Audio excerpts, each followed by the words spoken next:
On a fabriqué des lanternes pour les enfants et dans ces vues fabriquées un peu en série, il y a l'histoire de Petit Jacques qui part, qui dit au revoir à ses parents, là vous voyez, là, son baluchon.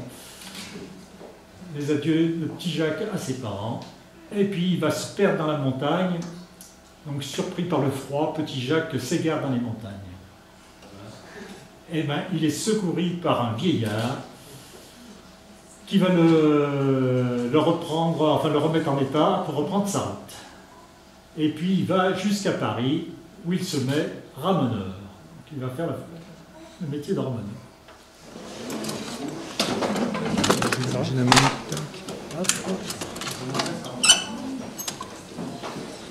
Et voilà, il va tomber de la cheminée, et puis il va donc faire la frayeur de la bonne société, enfin de la société, c'est-à-dire d'une famille bourgeoise, qui le voit tomber de la cheminée, mais enfin heureusement il se fait pas mal. Et donc Petit Jacques va être secouru par cette famille de la bonne société, et qui va lui donner un peu d'argent, et de là il va tout de suite monter un commerce. Alors Petit Jacques raconte donc à un de son pays sa bonne fortune, donc la bonne fortune qui lui est arrivée, donc il lui raconte tout ça en buvant un petit canon. Et Petit Jacques va acheter des jouets pour entreprendre des jouets d'enfants pour son commerce pour les revendre, donc les jouets. Alors Petit Jacques étale son magasin en plein air, il a des pratiques, c'est-à-dire des clients, et fait des affaires.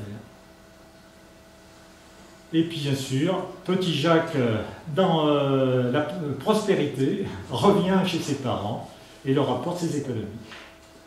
Voilà une belle histoire. Il y a des joueurs d'orgue notamment aussi. Et alors bon, et soit ils ont aussi une marmotte, comme on dit, la marmotte en vie, soit pour les plus fortunés, ils s'achètent un singe qui attire aussi les enfants. Et le singe fait quelques petits tours comme ça, qui... hop.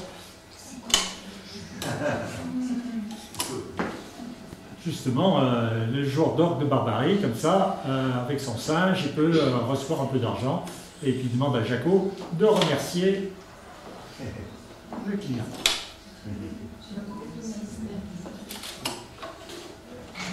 Alors on a tout un tas aussi de joueurs d'instruments, de joueurs comme ça de triangle par exemple, des joueurs piémontais aussi pas mal, ou des joueurs de violon. Bon, on n'a pas la musique, mais vous pouvez la deviner. Et alors, peut-être aussi, il y avait quelques danses espagnoles de Castagnette.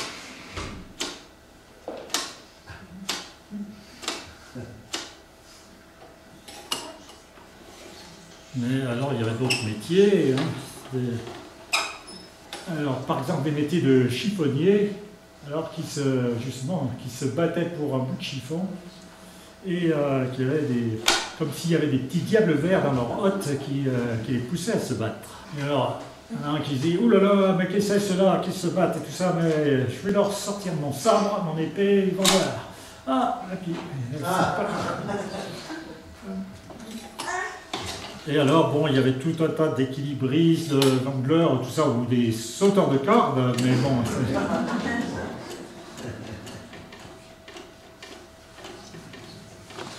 Ou des choses un peu avec la sauteuse à la corde, là, comme ça, tac, tac, deux positions différentes. Là, ça cache une fois la corde en bas, et l'autre, ça monte la corde en haut.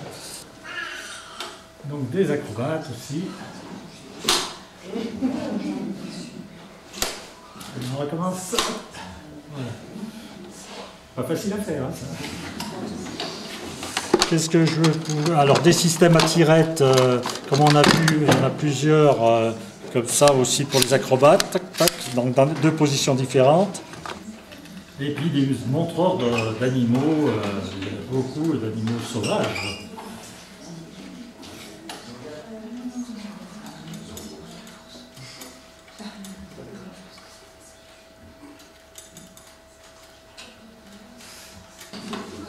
des animaux plus faciles, mais c'est pas facile de se tenir quand même sur un cochon. Hein. Ah. Les dresseurs de chiens savants. Hop.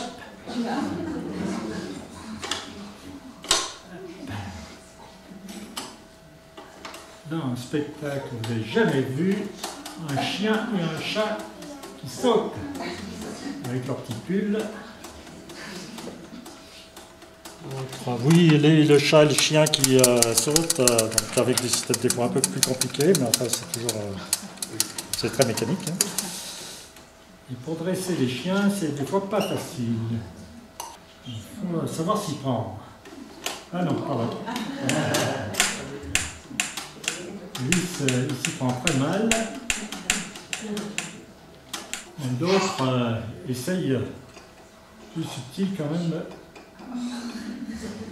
Bon, alors Médard, t'as bien compris. Hein, donnez la pipe. Voilà. Hop. Ferme la gueule. Attention. Voilà. Très bien. Allez, maintenant, redonne. Hop.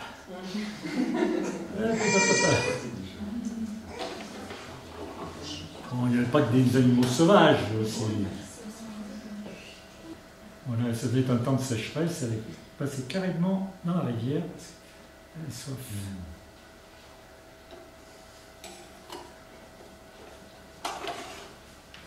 Et aussi les monteurs de lanterne magique, eh ben, ils montraient aussi des, comme on a fait pendant longtemps, justement des pays lointains aussi pour faire découvrir un peu le monde. Comme là, donc le Sphinx en Égypte. Ou une éruption du Vésuve. Bon, mais personne n'a l'air d'être effrayé. Des paysages beaucoup plus tranquilles.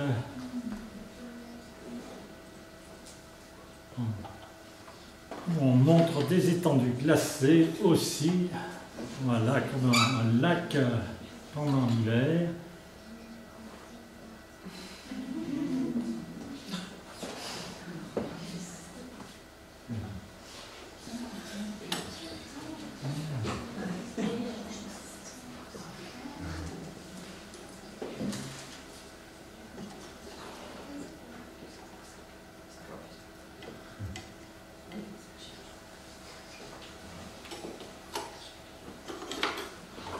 Il va se préparer à faire un bon festin.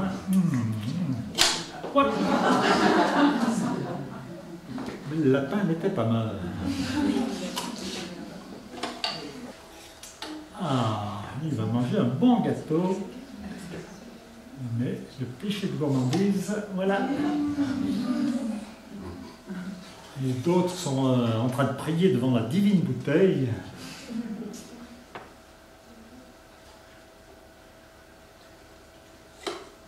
Hop, et voilà, il fait piquer. Par contre, quand il rentre chez lui, voilà ce qui arrive, sa femme dit « Je t'avais dit de pas boire, le plein !» C'est blanc. Et lui, qui va piquer le jambon là, hop.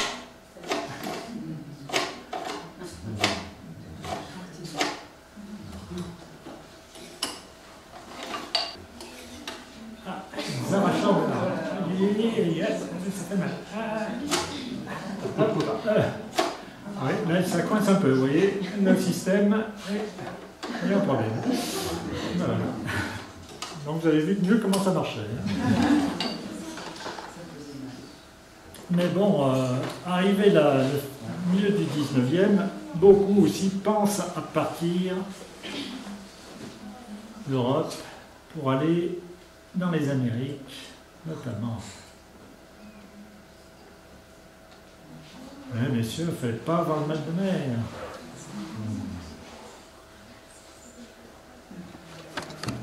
Là, par exemple, là, avec le bateau qui bouge, le système est un peu plus compliqué, mais assez sympa. Voilà. Et voilà, et d'autres leur disent au revoir. Le bateau part.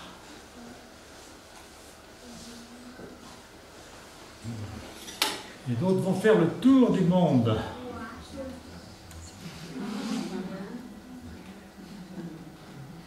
Ça va pas aussi vite que ça, hein, mais je vous donne une idée.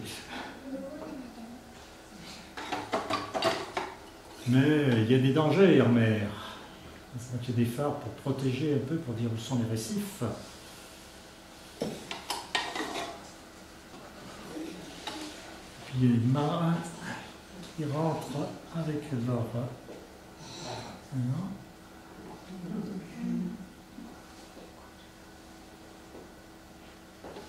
Et puis il y en a d'autres qui racontent des histoires qui leur est arrivées en mer. Des fois, c'est pas triste.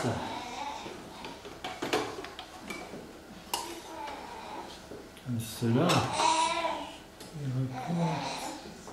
Et d'autres, il y a des naufrages aussi parfois. Oh oui, venez nous sauver!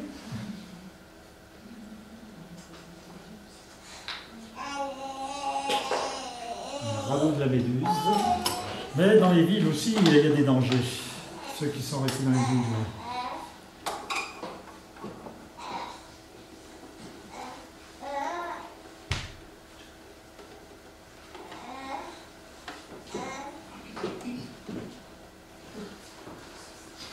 Il y en a qui ont un peu peur d'ailleurs.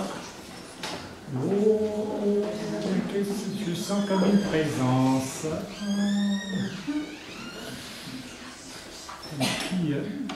Et elle, avec sa clé déjà tachée de sang, de chisex.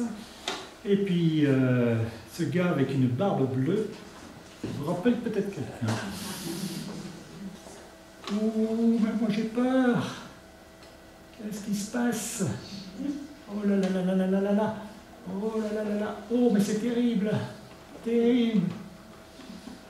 Oh. Ah, un fantôme.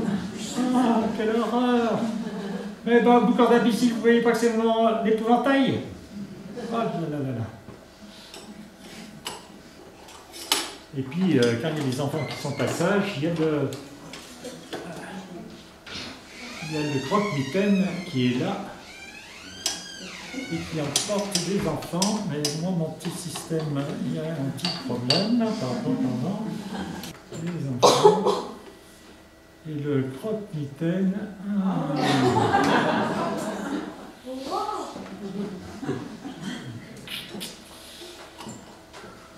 Et puis le nez qui bouge, hop, avec un système de cage, comme ça, enfin le nez qui grandit. Et il y a aussi des gens avec des grands nez.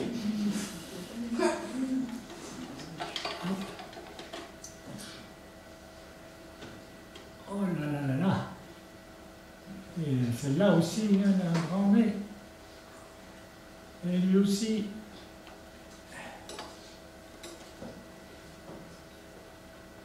C'est pas facile de se battre avec un nez pareil. Mais voilà, il y a le rémouleur qui va leur réduire tout ça. D'autres ont des solutions beaucoup plus radicales.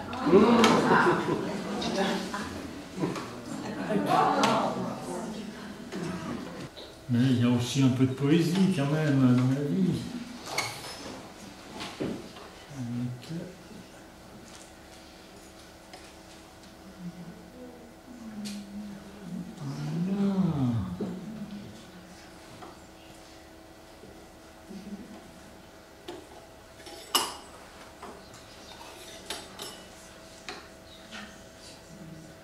Le cerf au fond des bois.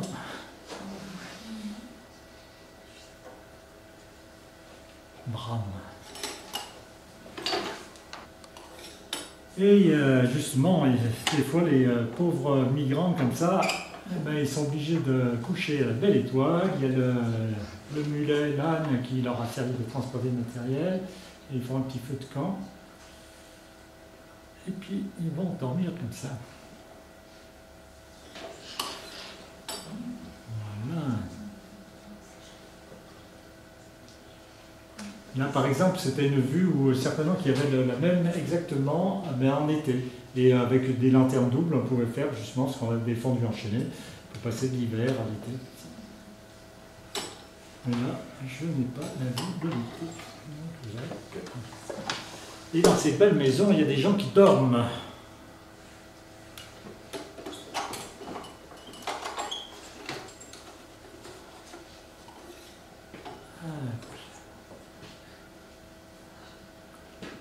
Dorment tranquillement. Ils rompent un peu. Et voilà ce que c'est. Et puis pendant qu'il y en a qui dorment, les souris qui montent.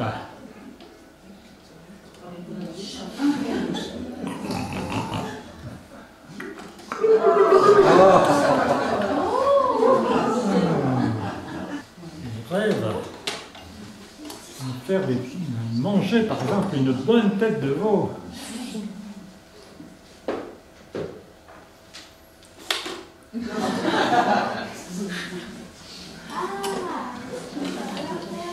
Mais ça va le faire délirer encore plus. Au bout de 3 souris.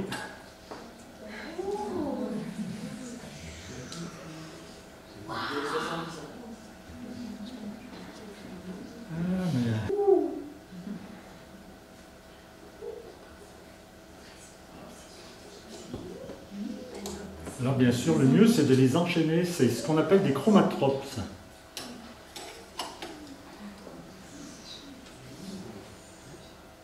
Et en fait, c'est 2 disques avec des formes géométriques qui se tournent en sens inverse et qui, avec des couleurs complémentaires, comme ça, et qui arrivent à faire ce genre d'effet.